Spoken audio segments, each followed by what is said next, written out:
What's up, everybody, and welcome back to Fireside Giants. I'm your host, Anthony Rivardo, joined by my co-host, Alex Wilson, and the New York Giants are back at it tomorrow night, primetime Thursday Night Football on the road in San Francisco to take on the 49ers. A 1-1 record to start the season, but maybe the Giants can sneak away with an upset win in San Francisco, get to 2-1, or maybe not. The 49ers are a damn good football team, but if the Giants take care of business and manage to fix these three keys to victory, they could find themselves on the winning end of the scoreboard. And in today's episode, we're going to go ahead and dive into those three keys to earning the victory for the New York Giants. But before we dive into all that, make sure to leave a like if you do enjoy this episode. Subscribe to the channel if you are new. Ring the bell so you don't miss an episode, and comment your thoughts on the topic down below in the comment section. If you're listening on Apple or Spotify, please make sure to leave us a 5-star review. And go ahead and follow us on all of our social media channels at Fireside Giants. But without further ado, Alex, how are you doing today, my friend? And how are you feeling about the three keys to the New York Giants getting the victory in Week 3?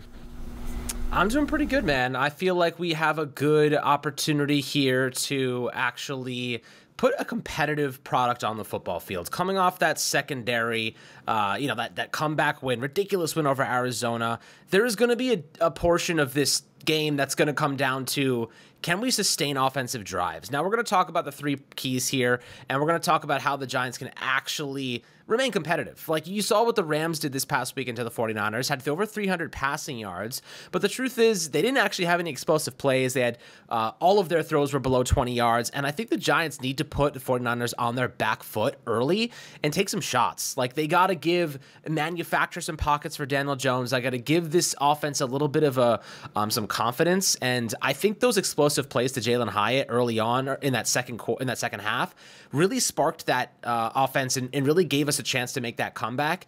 But you saw what it did. Like those big plays fueled the confidence of the offense, and I feel as though maybe that's a recipe for success, something that we need to continue building off of. Without Saquon Barkley, despite the fact that Brian Daboll said that he's feeling better, he's trending up, he's not going to play, guys. I mean, he's 4 days removed from an ankle sprain. There's no freaking way he plays. If he does, the guy's a superhuman.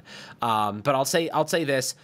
Guys that stand to gain from Saquon's loss, primarily in the passing game. I mean, you got Eric Gray, you got Brightwell, and Matt Breida got to get a little bit of action here, but Jalen Hyatt's the guy I'm looking at, man. He needs to get more involved in this scheme. Darren Waller, too. They're going to lean in on Waller, but leaning in on Waller and allowing him to make some nice plays is going to open up the offense for other people.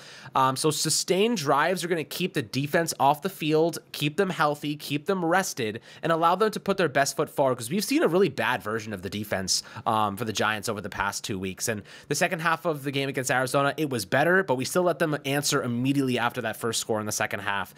They did end up scoring 8 points with the 2-point conversion. We had a couple of stops late in the contest, but it was freaking Arizona. We need the defense to step up and actually perform against the 49ers, which is a much different team. Christian McCaffrey, we're going to talk about him as the second key, but, Anthony, what do you think this offense needs to do to sustain drives? It's going to be hard to set the tone in the run game. They have an elite defense. They have freaking Fred Warner. They have some phenomenal players in Bosa and whatnot. How do you, if you're the Giants, what are you attacking on their defense to actually give yourself a chance to sustain drives and keep your defense off the field and rested? Yeah, to sustain drives against the San Francisco 49ers defense, it's not going to be easy. It's going to be a difficult task, and as you mentioned, running on this defense is going to be a real struggle for the Giants. Here's a crazy stat that Dan Duggan tweeted earlier today. The 49ers have not allowed a 70-yard rusher in 30 straight games. That's almost 2 damn seasons. So the Giants cannot rely on the rushing game in this one. Whether Saquon Barkley is in the lineup or not, don't expect the New York Giants to run all over the San Francisco 49ers defense. This is going to be a game where the Giants have to play through Daniel Jones. They have to let Daniel Jones throw the ball, operate this game, get the ball to Darren Waller. But that's also not going to be an easy task, because Darren Waller is going to be covered by Fred Warner, arguably the best coverage linebacker in the NFL right now. So this is a really tough matchup for the Giants, but how do you sustain those drives? There are a few ways to do it. I think that having a nice West Coast passing offense is going to be the key here for the Giants. Now, what I mean about that, quick passes. Get the ball out of the quarterback's hands as soon as possible. RPOs, right, where the quarterback has the option to hand the ball off or pull it, run himself, or throw out to the flat for a quick pass on a bubble screen or a quick slant, something like that. Get those RPOs working where it's just real easy for Daniel Jones. Make one quick read and then decide. Get the ball out of his hands as soon as possible so that the offensive line doesn't crumble this game. So I think that the Giants are going to try to set the tone on the ground, but that's easier said than done against this defense. So primarily what you're going to see is the Daniel Jones show, like we saw in the second half of this last game. How did the Giants sustain drives last week in the second half? Well, they let Daniel Jones play. They let him make all the throws that he wanted, throw those deep shots at calculated moments in the game, and play with a lot of play action. That's something that I've been hitting on really heavy for the Giants leading into the season, and after last week's game, watching them switch to that play action passing attack in the second half and find so much success. That's what the New York Giants need to rely on against the 49ers, because the 49ers have some very aggressive defensive linemen. They're going to crash down on those play action fakes, no matter who is in the backfield. Whenever a team does those fake play actions, doesn't matter who the runner is, the defense still has to respect the play action, hesitate for at least a second, and play the run before they start playing the pass. And that just gives players like Jalen Hyatt, who have so much speed, that 1 to 2 seconds that it takes for the defense to hesitate before they realize it's a pass. That's Jalen Hyatt going 30 yards down the field and getting open on a deep bomb. It's that simple for the Giants. So I think that when you look at how Daniel Jones played off the play action last week compared to how he played in week 1, the Giants only called play action on, I think it was 20% of their snaps in week 1 versus 50% of their snaps in week 2. It's a huge difference, but you saw how much that improved this offense. The Giants couldn't score points in week 1. In week 2, they were able to score some points, get themselves a win, and I think that in week 3, going up against a very aggressive and very good defense with the San Francisco 49ers, you're going to see plenty of play action to simplify things for Daniel Jones, give him an extra second in the pocket, and allow him to make some of these quick, decisive passes into the flat to Paris Campbell that they haven't really connected on just yet, but they've been trying. They've been trying to get Paris Campbell loose in the flat, and they've been connecting with Darren Waller a lot over the middle of the field, and I think that's going to be the focal point. So play action, long, quick passing drives, setting the tone on the ground, and just letting Daniel Jones be the leader of this offense,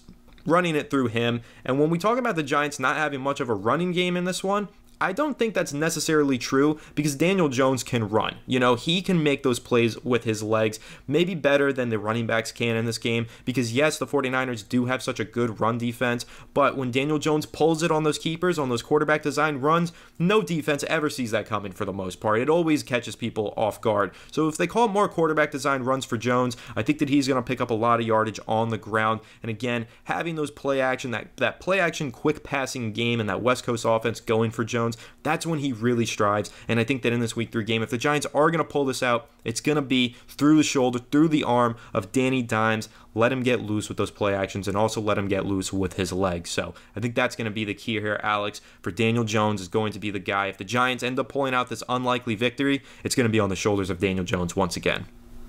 Yeah, I mean, it's going to have to be. He's going to have to step up and definitely put together a really, really good performance. But, talking about the second key here, limiting Christian McCaffrey. McCaffrey's had almost 300 yards of all-purpose production over the first 2 weeks of the season. He has been dominant. He's been elite. They are opening up gaps for him to expose, and he's really freaking hard to bring down. So, if you're the Giants, you are looking at your interior guys. You're like, Dexter, keep doing what you're doing a good job. Leonard Williams, stop playing this disappearing act. You got to show up. You got to be the best version of yourself in this one. Like, you got to be the vintage Leonard Williams who dominates the interior, makes stops in the run game, shows that hustle. He's been a little bit of a non-factor over the first 2 weeks, to say the least. Kayvon Thibodeau, he was on the backside of a lot of those plays in week 2. Now's your chance to seal the edge and get involved. If you want to make an impact, stop Christian McCaffrey, make a couple tackles for a loss, give your offense a fighting chance. And then on the other side of that, you have maybe Azeez Ojulari, who's still a game-time decision. You're probably going to have Jihad Ward, who struggled a lot in week 2. You have Boogie Basham. There's not much there behind Ojulari. So, Ward is a better run stopper than he is a pass rusher. So hopefully he can help in that regard. But we need these guys to be angry and confident and fired up. And the linebackers. Here's my take on the linebackers. Bobby Okereke, excellent job in the second half of that game on Sunday. Excellent job. First half, we'll forget about it because you stepped up so big in the second half. But at LB2, give me Isaiah Simmons in this game. I want Isaiah Simmons in this game. Micah McFadden missed 50% of his tackles in week 2. He was a liability in coverage. I want Simmons in this game. He's athletic. We need guys that have that type of speed and awareness and also can cover. He's got to be playing as a starter in this contest. That's my take right now. The Giants are committed to playing the best players. They always say, we don't care where you were drafted. We are playing the best players at all times. Isaiah Simmons right now is better than Micah McFadden, and I think that's an objective fact. So at least right now. And as I said a couple weeks ago when we first got Simmons, best case scenario, Simmons ended up winning that job, and got significant reps and made a positive impact on this defense. Let the best man win. Right now, Simmons is deserving of more starting reps because McFadden struggled so much last week. This has to be a play the hot hand. Simmons is the hot hand. He had a couple really nice plays against Arizona, and he showed that he wants to be out there. And not that McFadden doesn't, but I think he just missed too many tackles for me to trust him against a team that has an elite running game like the 49ers. If you're missing tackles against Christian McCaffrey, you're getting scored on. That's what Christian McCaffrey does to you. If you miss a tackle on him, he may take it to the freaking house. You can't miss those tackles. So, right now I'm leaning Simmons because of that variable. But that's kind of like my perspective there. McCaffrey can beat you in the air. He can beat you on the ground. You got to have a guy that can, step in and help support the run, but also support the pass. So that's why I'm leaning Simmons in that regard. But, how do you think you stop McCaffrey, or limit McCaffrey rather? It's a tough task for sure. But I think that we have the personnel to get it done. These guys just got to show up and play, honestly. Yeah, there's no stopping Christian McCaffrey in my mind. You could slow him down. You could try to neutralize him. You could try your best with him. But, I like what you mentioned there with Isaiah Simmons. Simmons is clearly the more athletic, the more toolsy linebacker of the two between him and Micah McFadden. Micah McFadden being the guy that you kind of want to be just that run stuffer, kind of thump down in the running game, shoot through some gaps and make some tackles. He's been missing those tackles, though, so it's kind of hard to rely on him in that role. But with Isaiah Simmons, the speed is there. If you're going to have either one of those two guys match up on Christian McCaffrey out of the backfield, it's got to be Simmons. I think that you will see more Isaiah Simmons this week. One of the reasons why is because Micah McFadden came out of that game, played pretty much the entire game in week 2, and now a quick turnaround in week 3. I think they're going to have to rely on those backups just a little bit more this week. Even talking about the edge rushers like Kayvon Thibodeau, he's been on the field a ton.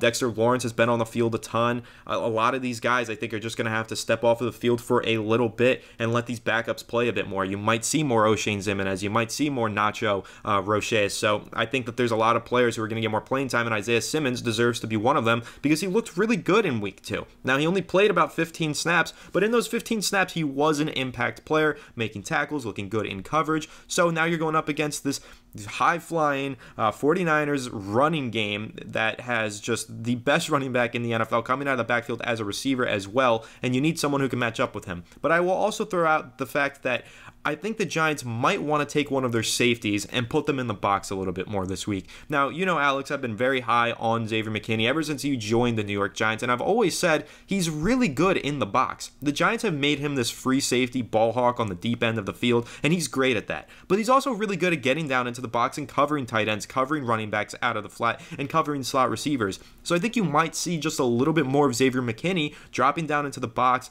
let Jason Pinnock try and hold his own on the back end. Maybe you see another safety like a Dane Belton drop into that free safety role, move Pinnock over to that strong safety, and have Xavier McKinney play a little bit more of that box role as one of those linebackers rotationally in a dime package. So I like what McKinney does in that regard, and if I do trust any of our defensive back / hybrid linebackers to cover Christian McCaffrey, it probably is Xavier McKinney. So I'd expect the Giants to try and make that matchup the focal point here, not necessarily put Isaiah Simmons back on the field for more snaps than they anticipated and have him covered Christian McCaffrey. I don't think a linebacker, no matter how athletic this linebacker is, gets it done against Christian McCaffrey. I think it's got to be a really good coverage safety who can make some clutch tackles. And to my mind, that is Xavier McKinney. So slowing down Christian McCaffrey, no easy task. The linebackers need to step up. The defensive line needs to step up as well. The Giants have let up a bunch of rushing touchdowns through the first 2 weeks. I think it's 5 in 2 games, 2 last week, 3 in week 1. They need more. Like A'Shawn Robinson needs to step up on those goal line packages. DJ Davidson needs to be better. I'd like to see Jordan Riley active this week. He was inactive, a healthy scratch last week.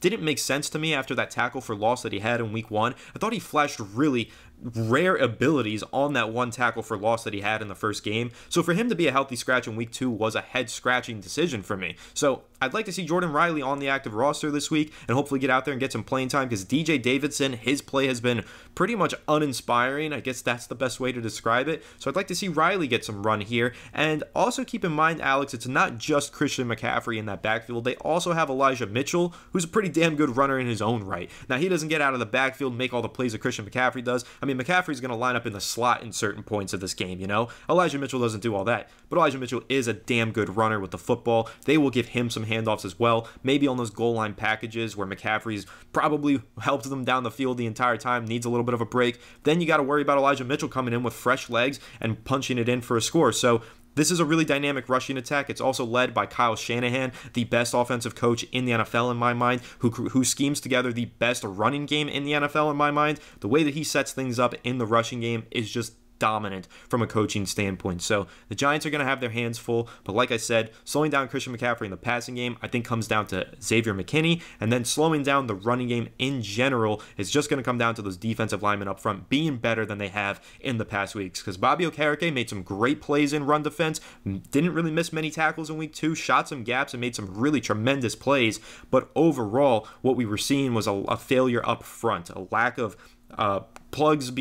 gaps being plugged by the defensive linemen, so the linebackers didn't even have the chance to make a lot of those plays other than the ones that Micah McFadden unfortunately missed with those tackles. But I think that it's going to be a complex task here slowing down this running game, but I think we need the guys like Leonard Williams, Dexter Lawrence, and A'Shawn Robinson to really step up in this one. I'm just looking at their defensive line right now. It's actually like terrifying. It's actually like just scary to look at. I mean, you have Clelin Ferrell. They have Drake Jackson behind him as their second option. Arik Armstead, Javon Hargrave, Nick Bosa, and Dre Greenlaw. Good God. And they have Javon Kinlaw behind Javon Hargrave. Jesus Christmas, that is insane. Their defensive line is going to be so freaking good. I mean, they are so freaking good. And that leads me to my third key. How does the offensive line survive this game? You have a rookie, essentially, in Marcus McHethan at right guard. You don't have Ben Bredesen. You're probably not going to have Andrew Thomas again. You have Josh Azudu, a second-year guy, basically a rookie at left tackle. You have Glowinski at left guard. You have John Michael Schmitz, a rookie at center. And you have Evan Neal at right tackle. Oh, wow. Yeah, I don't know how this is going to go, guys. This is going to be it could be a bloodbath in the trenches. This offensive line has no right to be facing off against this type of defensive front. We're talking about elite experienced players versus guys who are just barely getting their feet wet in the NFL right now. It could be a long day for the Giants. It's going to be really, really hard to navigate this one and to scheme around this pass rush. But like you said, they're going to have to follow the Rams model. They're going to have to get rid of the ball really fast, RPOs, those slants across the middle, take what the defense is giving them, really just copy and paste what the Rams just did and hope to God the Giants defense steps up. Like, this offensive line is going to have one of the best games we've seen in a long time to actually remain competent and survive this one. Evan Neal specifically, you're going to have to step up, buddy, man. This is your test. This is where we see if you can hold your own in the NFL. This is where we see if we can actually have a sliver of faith and hope left on the right side at the right tackle position before we have to make a potential change. This is where you see it, man. This is where you got to showcase what you've learned and done this whole offseason. This is a really tough defensive line, Anthony. What are you thinking about this right now? Honestly, just reading it on paper just gives me chills. Like, it's gonna be a really big challenge for these guys. Yeah, Alex, we were talking about this in the live stream last night. Nick Bosa hasn't had a sack yet this season. I think he's 5 games in a row, including the postseason, without a sack. So he's due for one. We weren't looking at that as, oh, Nick Bosa's struggling right now. No, he's got more pressures than anybody in the NFL right now. He is due for a sack, and it's probably going to be a game breaker. So the Giants just need to find ways to avoid Nick Bosa at all costs, really. It's not going to be easy. He's so disruptive. He led the NFL in sacks last season. I mean, when you're looking at Daniel Jones through 2 games, he's been under pressure 47% of his dropbacks. That's a ridiculous number. More than almost half the time he's getting hit on his throws. And then when you're talking about him going up against the best defensive line in football, it gets really scary, especially with all the inexperience on the line, like you mentioned. But what I will say is that this ties back in my opinion, to the conversation earlier about the play-action passing game. there are a lot of ways to use play action to mitigate pressure. Again, that 1 to 2 seconds that the defense is thinking it might be a run gives you that buffer period as a quarterback. Gets you just an extra second to survey the field and find the open guy. But also, there's other ways to use play action to manufacture a clean pocket. How about a bootleg, right? We used to see that a lot when, I hate to bring up his name, but when Ben McAdoo was the offensive coordinator here in 2016, the Giants offensive line really sucked, but they were able to make it to the postseason because with Eli Manning, they just put him on bootlegs pretty much all game long. They would just fake the pass or fake the play action to the left side, have him roll out to the right, and then just have a shallow crosser across the middle of the field. And that's what the Giants can do here. You know, you can fake a handoff to Matt Breida on the left side and have Darren Waller drag across the middle of the field on the under, and then on the over, have Darius Slayton up top or Isaiah Hodgins, who's been really good on those medium to deep crossers as well, and just have Daniel Jones roll out and find the open guy. It creates an extra second or two for him to find that guy, and it makes the pass rushers chase him rather than stand there getting after him while he stands like a statue in the pocket. So there are ways to mitigate a pass rush through coaching, through play calling, and play action is the key here. I expect to see the Giants run some of those bootlegs. In fact, that's a play that was really successful for them last year. Remember against Chicago, they had the bootleg to the right side, and Daniel Jones took off up the left side of the field for a touchdown. I think he did it twice in that game, if I'm not mistaken, and on the season, I think he did it 3 or 4 times with those fake play actions to one side, bootleg, rollout, and then he just took off with it and scored touchdowns in 2022. So maybe now is the time for the Giants to pull that play out of the playbook. We haven't seen it through 2 weeks, but they're holding on to it. Maybe they run that little bootleg play action, let Daniel Jones take off, score a touchdown against the San Francisco 49ers. That might be the way to make up for the loss of Saquon Barkley and to mitigate some of this pressure from this fearsome 49ers pass rush. So I think that there are ways to get by it. You know, it's not going to be easy when you want to drop back and pass. You want to have a long developing passing play. Can you against this team? Probably not. So really the key here is to make sure that your offensive line is given as little to do as possible with those quick passing games and that West Coast concept, and with a lot of those bootlegs, those rollouts, and those play action passes. That's the key for me here. It's not about the offensive line just surviving. It's about the coaching staff not asking the offensive line to do too much. That's really crucial here, is to just call those plays where your offensive line just has to hold on for a second or two while you have something manufactured, baked into the play for a quick read or a quick decision from Daniel Jones. We said earlier in the episode, Alex, this game really does rely on the shoulders of Daniel Jones. He's going to have to lead this team, but you don't want it to rely on the offensive line and Daniel Jones. Try to take the offensive line out of the equation on these play calls. That's got to be the key for Mike Kafka here as he calls these plays. We assume that he's going to be. I don't think that Brian Dable's taken over as the full-time play caller, so I think Mike Kafka is going to be calling the plays. But a lot of those play calls, they need to be some bootlegs. Get Daniel Jones into space. Let him run. You know, let him get off script. Let him make throws on the run as well. And also just a lot of play action to make sure that the offensive line isn't breaking the game for the Giants. That's the key in my opinion. So it'll be interesting to see how the Giants scheme up this offense against this crazy good defense with this insane pass rush. Like I said, I think Nick Bosa is due for a sack, but maybe the Giants can just keep doing bootlegs to the other side of the field. Nick Bosa's on the left side, bootleg to the right. Nick Bosa's on the right side, bootleg to the left. Just keep running away from him if you're Daniel Jones. There are ways to take him out of the game. It's not going to be easy, though. He's an absolute game breaker, and I am scared of the fact that Evan Neal is going to have to block him on more than one occasion on Thursday Night Football. But we'll see how the Giants hold up. I think it's coming down to coaching in this one. The Giants are clearly outmatched talent-wise, but last season, we saw games where the Giants didn't have as much talent as their opponent, and they pulled off wins because Brian Dable and his coaching staff willed that team to victory. So it comes down to coaching in this one. Now, the 49ers do have an excellent coaching staff, but maybe this Giants staff has a couple tricks up their sleeve, can get the best of a short week from San Francisco and get this sneaky win on the road. That's what I'm hoping for. So those are the 3 keys to victory, though, and I think that they are good ones, and if the Giants do them, they can find themselves on the winning side of this game. They got a lot of momentum coming out of that second half against Arizona, and I'm hoping to see the Giants build on that and get another improbable victory. But that pretty much wraps this one up. Make sure to leave a like if you did enjoy this episode. Subscribe to the channel if you are new. Ring the bell so you don't miss an episode, and comment your thoughts on the topic down below in the comment section. If you're listening on Apple or Spotify, please make sure to leave us a 5-star review, and go ahead and follow us on all of our social media channels at Fireside Giants. But without further ado, we will catch you all on the next one. Have a good one, and let's go Giants. She's out. I was like,